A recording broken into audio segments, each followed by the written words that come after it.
बिस्मिल्लाहिर्रहमानिर्रहीम। एक बहुत अहम बात करनी है, तवज्जो रखिएगा।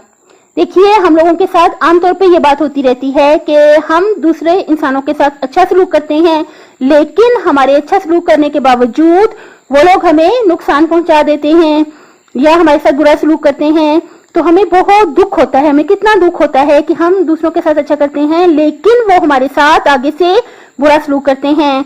तो यही एक बहुत अहम पॉइंट है, यही बात करनी थी कि मैंने हदीस पढ़ी थी कि जो गुनाह की जिनकी सजा बहुत जल्दी दुनिया में मिल जाती है, उनमें से एक ये है कि नेकी का बदला बुराई से देना। यानी कि क्या मतलब कि अगर कोई हमसे नेकी करे, अच्छाई करे, हमारे साथ अच्छा सलूक करे, और अगर हम उसके साथ जवाब में बुरा सलूक करेंगे तो इसकी बहुत बड़ी सजा कुदरत की तरफ से उस शख्स को मिल जाएगी जो भी नेकी के बदले में आगे से बुराई करेगा।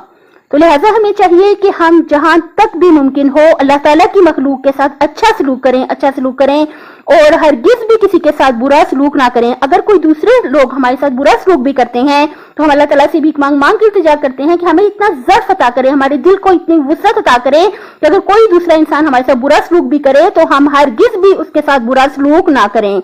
हालांकि हमें चाहिए अगर कोई हमारे साथ नेकी करे, एहसान करे, अच्छा रवैया रखे, तो हम उससे भी बढ़ चढ़ के उसके साथ अच्छा सलूक करें। अगर हम उसके लिए कुछ भी ना कर सकें तो खलूस से दिल से उसके लिए हम दुआ तो कर सकते हैं, अच्छे तरीके से उससे बोल तो सकते हैं, हम उसका शुक्रिया तो अदा कर सकते हैं। और जिस वक्त भी अल्लाह ताला हमें तौफीक दे, हमें इतनी सता दे, हम उसे अच्छा सा गिफ्ट भी यकीनन दे सकते हैं। अपनी सेहत, आखिरत और खाली की मखलूक का ख्याल रखिएगा। आपसे गुजारिश है कि मेरे चैनल को सब्सक्राइब कर दें। अल्लाह हाफिज।